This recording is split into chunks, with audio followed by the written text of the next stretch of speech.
Bonjour les amis, donc ne vous inquiétez pas, je n'ai pas abandonné les grandes vidéos que je faisais quand je me promenais tranquillement dans les bois, en nature, sauf que bah, là je fais un live tous les soirs pratiquement, alors ça va entre 1 heure, 3 heures, 3 heures et demie de live, je réponds aux questions, et surtout je fais des shorts pour le grand public, hein. Il y en a un qui a été vu plus d'1 million de fois, 1 100 000 fois je crois. Surtout aussi, je privilégiais donc en premier, hein, pléonasme, tout ce qu'on appelle mes élèves à distance. Voilà ce que j'appelais mes élèves virtuels. Ce sont des élèves à distance. Ça fait des années que je disais à tous les anciens stagiaires qui venaient s'entraîner ou mes anciens élèves qui venaient s'entraîner, en fin de compte, qu'ils avaient aucune possibilité de faire les mêmes choses que moi, que ce que l'on faisait au club, parce qu'il n'y a personne en France qui a mon parcours, hein, c'est-à-dire 55 années d'entraînement sportif et martial, un sport de combat et martial. Hein. Je rappelle que j'ai commencé en 1970 et je n'ai jamais arrêté. Et j'ai toujours fait 2 arts martiaux ou 2 sports de combat en même temps, hein, genre karaté, Yosekan Budo, boxe anglaise, boxe américaine, taekwondo, après Bujinkan, après capoeira, sambo, systema, combat antique. J'ai jamais arrêté. C'est une ligne droite. Donc, voilà, 68 ans, toujours en forme, jamais malade, comme je dis. Une hygiène de vie que vous connaissez tous, hein, toutes et tous, puisque vous me posez des questions à ce sujet durant mes lives. Donc, je leur ai dit que ça faisait des années que, on va dire, ils me disaient ce serait bien qu'on trouve un club à peu près comme le tien. Et moi, je leur disais, tu n'as aucune chance de trouver un club comme le mien. Je disais, si à la rigueur, tu fais de la natation, bon, l'eau est dégueulasse dans les piscines, c'est du chlore, c'est de la chloramine, c'est les gosses pissent dedans, les vieux crachent dedans, bon, je parle pas du reste qu'il peut y avoir, quoi. Les clodos viennent se laver et tout ça. Donc, je me suis dit, la natation, c'est bien, mais à la mer. Et beaucoup de gens préfèrent nager quand c'est l'été. Nous, avec nos stagiaires, on ne va à la mer qu'à partir du mois de décembre. Peut-être au mois de novembre cette année, on va voir. Mais il faut qu'il n'y ait personne, il faut qu'il fasse bien froid, sinon ça ne sert à rien. Ensuite, je leur ai dit, à la rigueur, vous faites du parcours. Si vous avez un bon esprit, vous tombez dans un club qui a un bon esprit avec des bons entraîneurs, des gens responsables, pourquoi pas faire du parcours. C'est ce qui se rapproche le plus des ninjas, dont je parle dans mon livre, hein, Le secret des ninjas, et surtout que je détaille dans Ninja Shoten.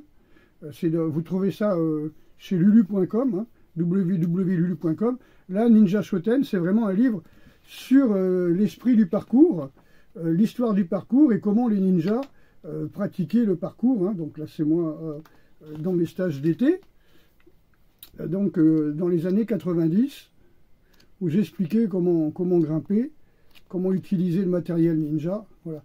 Donc ce sont des extraits de livres ninja et mon mémoire de préparateur physique. Voilà, sur le parcours, j'ai fait ça, d'accord. Le secret des ninjas, vous connaissez, hein.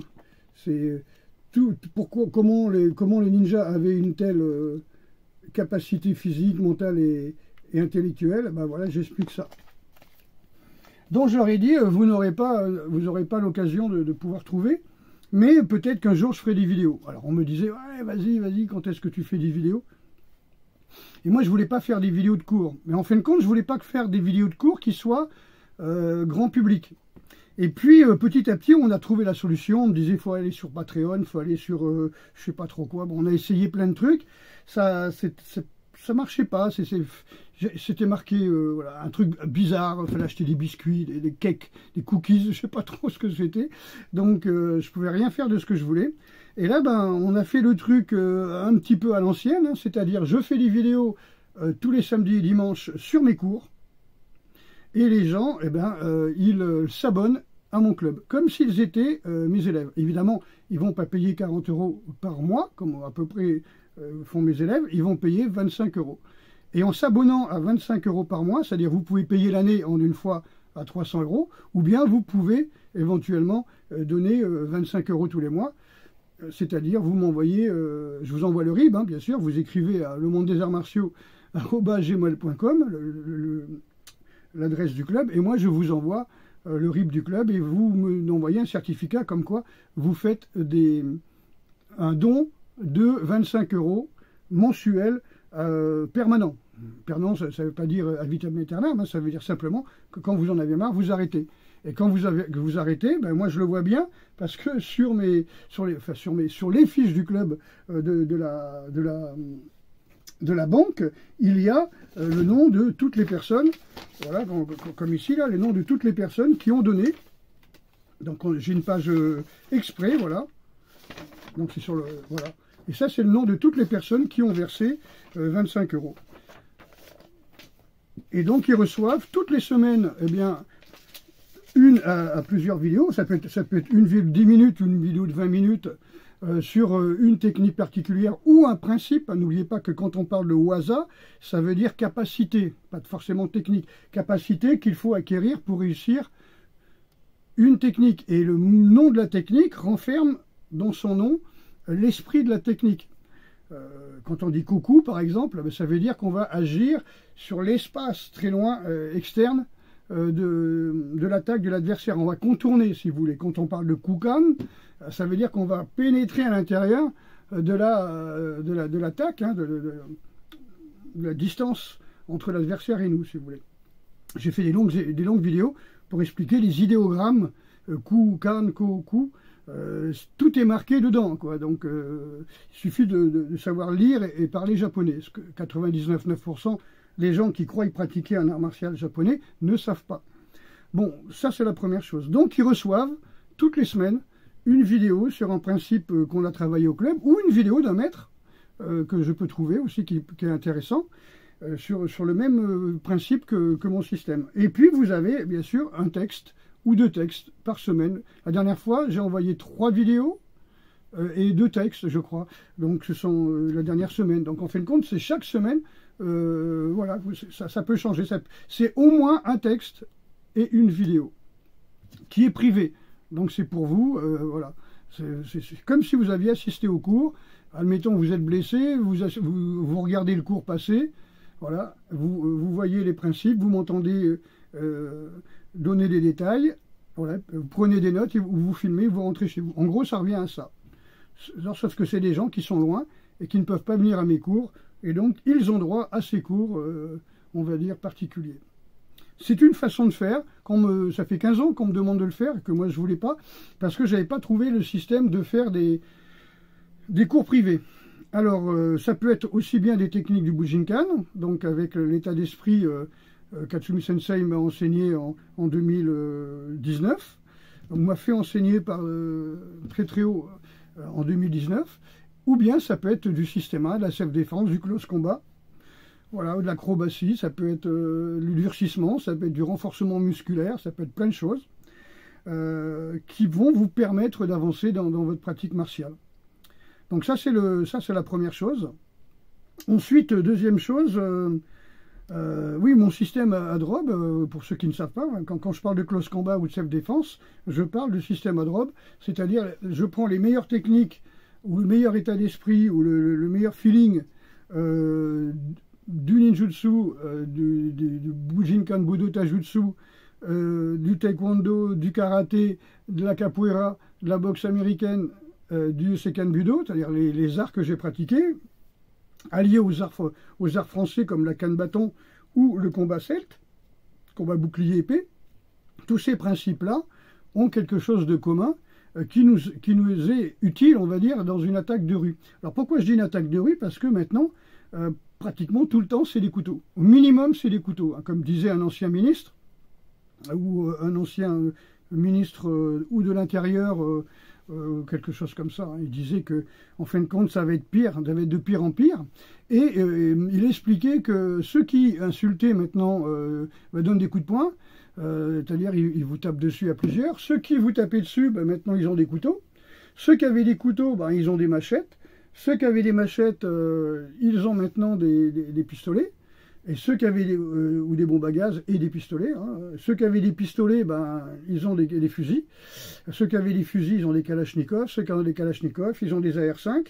C'est-à-dire des choses de plus en plus modernes qui viennent bien sûr d'Ukraine envoyés par l'OTAN, donc ça descend chez les racailles, dans les cités, et après vous en prenez plein la gueule. Donc il y a des tas de moyens que j'explique durant les stages, là c'est pas pour les vidéos, hein, c'est dans les stages, comment arriver à esquiver, à se protéger, à faire l'homme gris, voilà, à ressentir à quel moment ça va foirer, et les lieux enfin, dans lesquels il faut éviter d'aller, quoi. Donc, et puis à quel moment un lieu peut être safe à un moment et 2 heures plus tard devenir plutôt dangereux. Voilà, donc ça c'est un truc qu'il faut savoir. Donc voilà, donc ça c'est important. Donc j'explique aux gens que le MMA, ben oui, c'est bien, c'est en train de se casser la gueule en ce moment aux États-Unis. Ils ont 50 à 60% de moins d'inscrits et il n'y a plus de champions. La boxe anglaise, ben c'est pareil, il y a de moins en moins de champions aux États-Unis. On sait qu'il y a un décalage entre les États-Unis et la France. Ben, le décalage, il est de moins en moins grand. Hein. Donc je pense que dans 2 ans, le MMA, ce sera fini. Le jiu-jitsu brésilien aussi, bien sûr, parce que les gens vont comprendre que s'ils vont au sol dans la rue ou s'ils donnent des coups de poing, genre boxe, à des mecs qui ont des couteaux, ben, ça ne marche pas. Pourquoi je dis ça encore une fois? Parce que quand on parle d'art martial, c'est forcément ou arme contre arme, ou bien un adversaire qui t'attaque et toi, tu n'as pas d'arme. L'art martial, c'est ça. L'art martial, sur 18 disciplines de l'art martial traditionnel, c'est assez connu, hein, ça, vous trouvez ça même sur Wikipédia. Vous avez une technique à 2 techniques sur les 18 où tu dois te défendre à main nue contre quelqu'un qui a une arme, comme l'aikijutsu par exemple, le takedaryu aikijutsu. Ça s'appelle du mutodori, c'est-à-dire quelqu'un t'attaque avec une arme, toi tu n'as pas d'arme. C'est l'ancêtre du jujitsu. Hein. Ensuite, bah, c'est arme contre arme. Couteau contre couteau, bâton contre couteau, le mec il a une machette, tu prends un manche à balai ou une pelle. C'est comment arriver à manier une arme contre quelqu'un qui a une arme lui aussi, mais une arme tranchante. J'explique ça quand on fait l'initiation au bâton Kukishin-ryu et à la canne. En général, quand je fais un stage en ce moment, c'est 3 jours. Même pendant les vacances, pour le moment, c'est 3 jours. C'est vendredi après-midi, à partir de 14 h, samedi et dimanche à partir de 14 h. Ça permet aux gens de rester la matinée à prendre des notes, à se concerter, etc., à ne pas se fatiguer. Et le soir, ils peuvent aller manger au resto japonais, ils peuvent visiter la ville, et le matin aussi. Donc pour moi, c'est quelque chose de très important.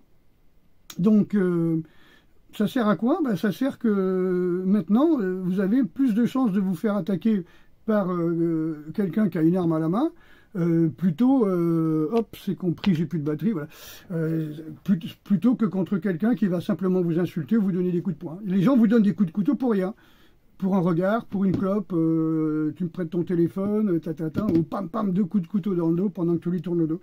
Donc tout ça, ça se prévoit, tout ça, ça s'anticipe. Quoi dire de plus? Ben, je pense pas que ça va s'arranger. Hein. La France est devenue de pire en pire.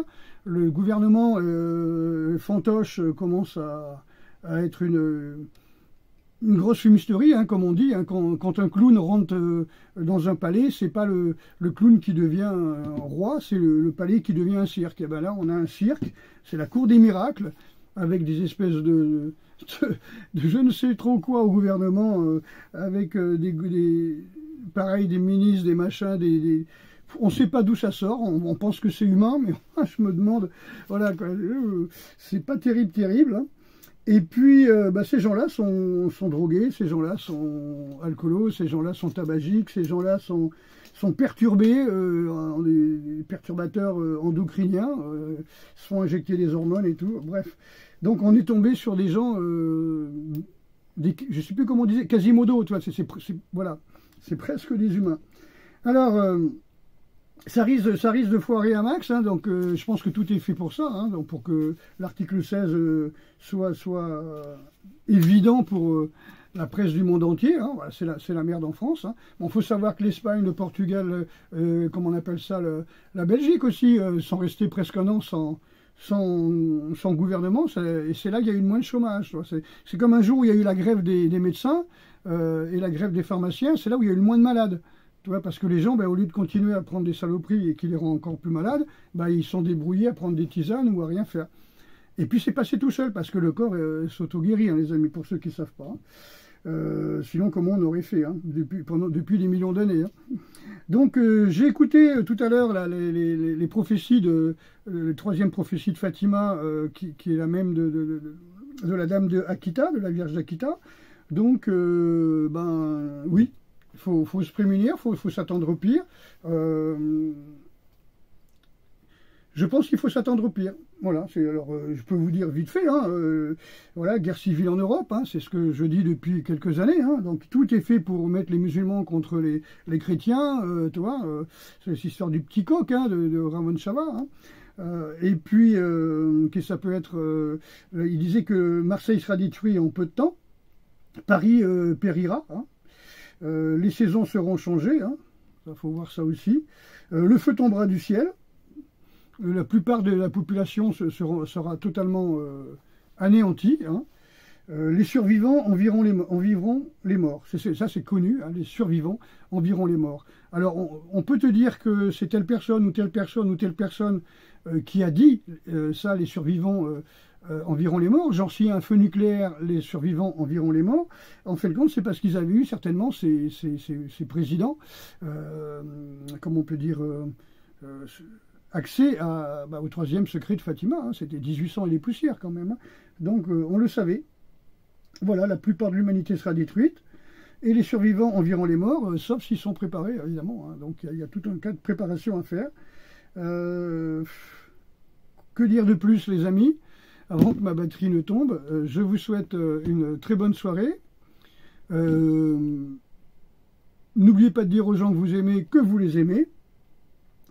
Et puis, n'hésitez pas à nous contacter pour recevoir les vidéos. Hein, je vous répète, hein, le monde des arts martiaux, en une seule fois, le monde des arts martiaux@gmail.com. Je vous envoie le RIB et vous m'envoyez la preuve comme quoi vous êtes abonné à verser 25 € pour recevoir les vidéos. Que Dieu vous garde et sachez prendre des bonnes décisions. Vous savez, il y a un proverbe qui dit Dieu vomit les tièdes. Ça veut dire, si vous êtes indécis, vous ne savez pas trop, oh, bof, bof. Non, je ne parle pas de droite ou gauche, hein. Puis de toute façon, c'est la même chose. Extrême droite et extrême gauche sont pareils. Droite et gauche, c'est pareil. Le centre, on ne sait pas s'il y en a un. Donc, quelque part, voilà, sachez ce que vous voulez. Est-ce que vous voulez survivre? Est-ce que vous voulez apprendre à vous défendre? Est-ce que vous voulez connaître voilà, les bases du survivalisme, quand même, hein? Mais bon, il paraît que ce sera pire que le déluge, hein, ce sera un déluge de feu. Tout n'est pas perdu, je pense. Il faut avoir la foi. À très bientôt.